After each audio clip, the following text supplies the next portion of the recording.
Welcome to Lucent IAS.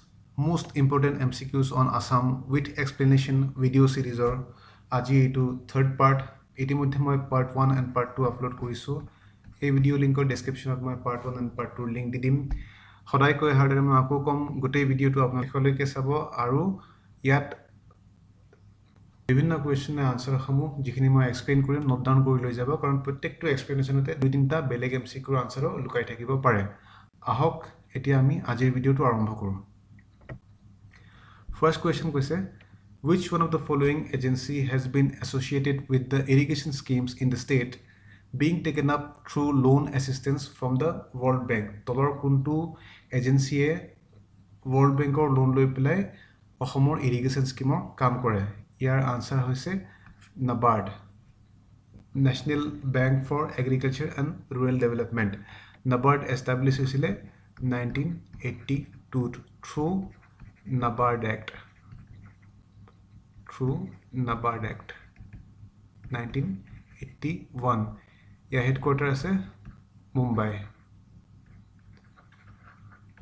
NABARD এটা ৰিফাইনেন্সিং agency হয় যে নেকি এগ্ৰিকালচাৰ এণ্ড ৰুৰেল ডেভেলপমেন্টৰ কাৰণে কাম কৰে ৰিফাইনেন্সিং এজেন্সি মানে কি it provides loan to various cooperative banks and regional rural banks for the projects related to agriculture and rural development etia yat agency hoise NABARD june niki agriculture irrigation scheme to kam koribo aru NABARD or bibhinno international partnership thake with global organizations and World Bank affiliated institutions that provides advisory services as well as financial assistance in the fields of rural development and agriculture. ইয়াত থকা বাকি কেইটা অপচনৰ ভিতৰত option D যোনটো আছে accelerated irrigation benefit program এইটো এটা irrigation related scheme এটা আছিল central government sponsored scheme আছিল আগতে but এইটো 2015-16 ৰ পিছত ইয়াক PM KSY প্ৰধানমন্ত্ৰী কৃষি সিঞ্চাই যোজনা ইয়াৰ লগত ইয়াক মাৰ্জ কৰি দিয়া হয় বেসিক্যালি এইটো এটা প্ৰগ্ৰাম আছিল বাট আমাক ইয়াত হদিছে এজেন্সি কথা গতিকে আমাৰ আনসাৰ হ'ব NABARD Next question As per Forest Survey of India at present what is the percentage of forest area of Assam of the total geographical area year answer হৈছে actually ইয়াৰ answer হৈছে 36.11% ইয়াত সগে type error হৈছিলে answer হ'ব আমাৰ C but 36.11% not 36.21% মই আগতে কৈ আহিছো যে Forest Survey of India biennial report এটা ইস্যু কৰে যাৰ নাম হৈছে India State of Forest Report biennial report মানে every 2 years or পিছত last publish কৰিছিলে 2019 ত তাৰ আগত কৰিছিলে 2017 ত India's National Forest Policy 1988 মতে India's total forest coverage target হৈছে our target is 33% তো অসমৰ টাৰ্গেটতকে বেছি আছে মানে অসমৰ total coverage আছে 36.11% one of the very few states aru northeast I think 2019 or ISF report mote okol Tripura aru Assam or forest coverage agotke badhise next question koise total geographical area of Assam in terms of hectare is your answer hoise option number A 784380 hectare square kilometer hole etu 78438 square kilometer ya jodi convert koro hectare teti hale year answer হবগে লাষ্টত দুটা 00 Next question what is the aim of the government of India's special road development program actually এনেকুৱা ধৰণৰ program একো নাই আসল programটো হৈছে SARDP NE এটো Special Accelerated Road Development Program for Northeastern Region is a special initiative of the Government of India for speedy implementation of road construction activities to bring about real development of infrastructure of the region. The scheme was started in the year 2005 and it is still under implementation in Northeast region. গতিকে আমাৰ option হ'ব option number A. Next question, in which year the first International Tea Day in Assam, Jorhat is observed? Your answer হৈছে 21st May. 21st May অসমত প্ৰথম International Tea Day celebrate কৰা হৈছিল. December 21st, 2019 the United Nations decide কৰিছিলে যে from 2020 International Day celebrate কৰা হ'ব from on May 21st annually. মানে every year 21st May International Tea Day celebrate কৰা হ'ব. Previously International Tea Day was observed on December 15 every year. United Nations recognize কৰা day বিলাক important হয় বাকি জীবন বিলাক ডে আছে গতি বিলাক ডে আপোনালোকে ভালকে চাব তাৰ পৰা এক্সামত এটা নহয় এটা কোৱেশ্চন কিতি আহিবই. The first king who performed Ashwamedha sacrifice in Kamrup was, your answer actually option dia eta নহয়. Actual answer is Mahendra Varman dynasty asile who ruled from 450 AD to 485 AD, was the first king of Kamrupa who waged a successful war against the Gupta and also the first Burman king who performed the Ashwamedh Yagya. Answer is Mahendra Varman. Next question, which people were the earliest inhabitants of Assam? Your answer is the Khasis. The earliest known inhabitants of Assam were late Neolithic Austroasiatic peoples who came from Southeast Asia about 5,000 years ago. They are today represented by the Khasi and Nar people in neighboring Meghalaya, who are also present in Assam's Karbi Anglong, Dima Hasao that adjoin Meghalaya. আৰু কিছু পৰিমাণে কামৰূপ, নগাঁও আৰু লখিমপুৰতো তেওঁলোকৰ কিছুমান Laneige আমি দেখিবলৈ পাওঁ. Identify the driest and the coldest month of Assam. এই কোৱেশ্চনটো অকমান কনফিউজিং হয় because driest and coldest দুটাই দিছে.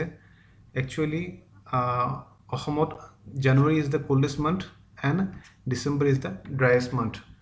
Again মই এটা কথা কওঁ অসমৰ জিওগ্ৰাফিকেল এৰিয়াটো এটা vast এৰিয়াত ডিস্ট্ৰিবিউট হৈ আছে আৰু প্ৰত্যেকখন ঠাইত জিওগ্ৰাফিকেল লোকেশন হিচাপে তাৰ এভাৰেজ টেম্পাৰেচাৰ বা হিউমিডিটি বেলেগ বেলেগ হ'ব পাৰে বাট আমি যদি এভাৰেজ চাওঁ তেতিয়াহ'লে আমি দেখিবলৈ পাওঁ যে January is the coldest month and December is the driest month. Name the tree which dominates the tropical moist deciduous forest of Assam. Your answer is Nahar tree.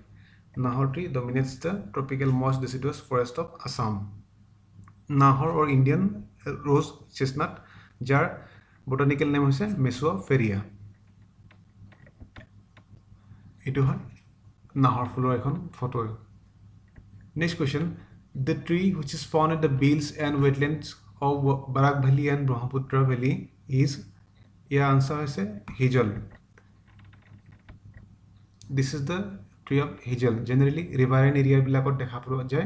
Next question is the number of mammal species that is true semi wild in Assam is, your answer is 1. There is only one true semi wild species in Assam. Hetu hoise Dibru Soikwat poa feral horses ba jangli ghora boli ami jak kau. Hetu hoise that is the true semi-wild species that is found in Assam. APSC বিভিন্ন online কোর্সে admission চলি আছে. নতুন batch start হ'ব 5 অক্টোবৰৰ পৰা. স্ক্ৰিনত দিয়া নম্বৰসমূহত contact কৰি পেলাই আপুনি যোগাযোগ কৰিব পাৰে. Next question, Assam is located in the transitional zone between, ইয়াৰ উত্তৰ হ'ব Indo-Malayan and Indo-Chinese sub-region. Actually Indian, Indo-Malayan and Indo-Chinese sub-region হয়. Next question, which of the following statement is or are correct? Here uttor hoise option A.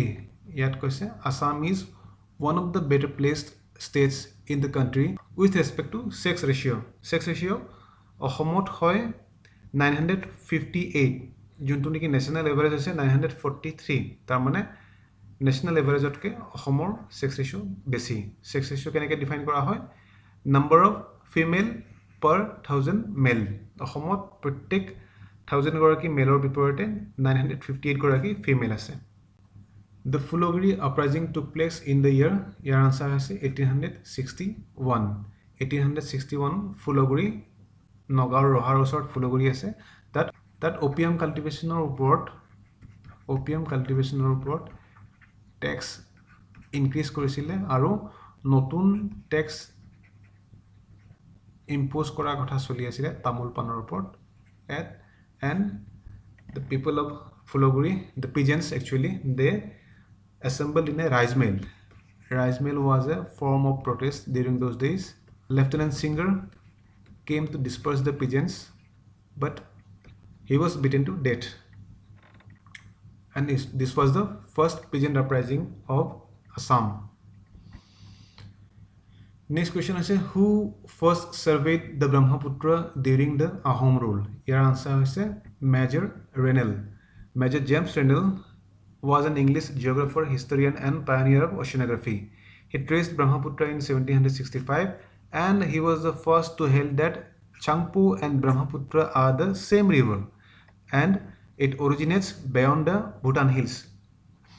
James Rennell exactly coopera nasile je Tibetor pra originate hoy boli but teo kosile je Bhutan hills or beyond pra mane Bhutan hills or westor pra start hoy Changpu ba Brahmaputra. Earlier, French cartographer D'Anville during 1730s thought that Brahmaputra and Irrawaddy are the same river. Duvalde boli ejon explorer asile. Duvalde exploring accounts or pra D'Anville cartography bonaisil, map bonaisile. Aru teo bhulkoi Brahmaputra aru Myanmaror Irrawaddy river kon eke boli bhabisil.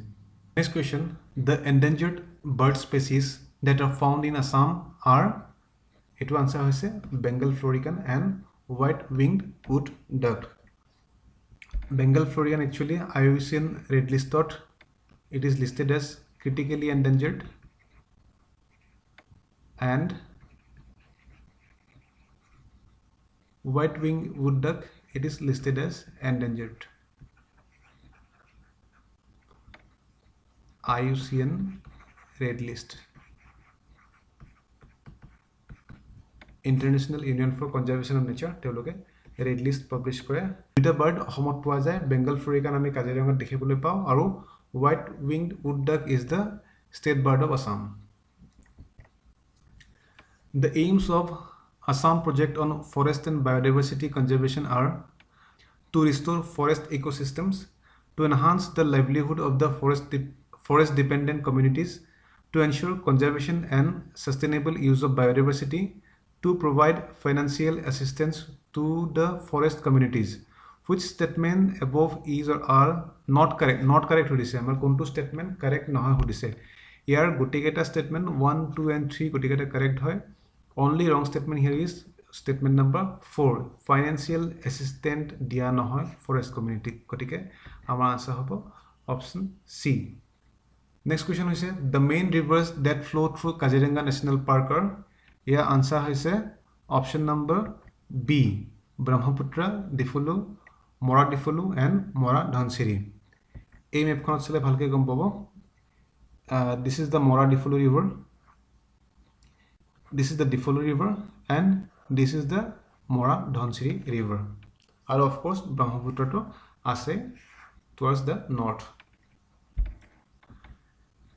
Next question is there has been a tremendous increase in decadal growth of population in the state of Assam during the census year 2001-2011, which is mane 2001 or 2011 loike population growth percentage hisabe kiman percent bahise hetu kotha hudise. Your answer hoise 17.01%.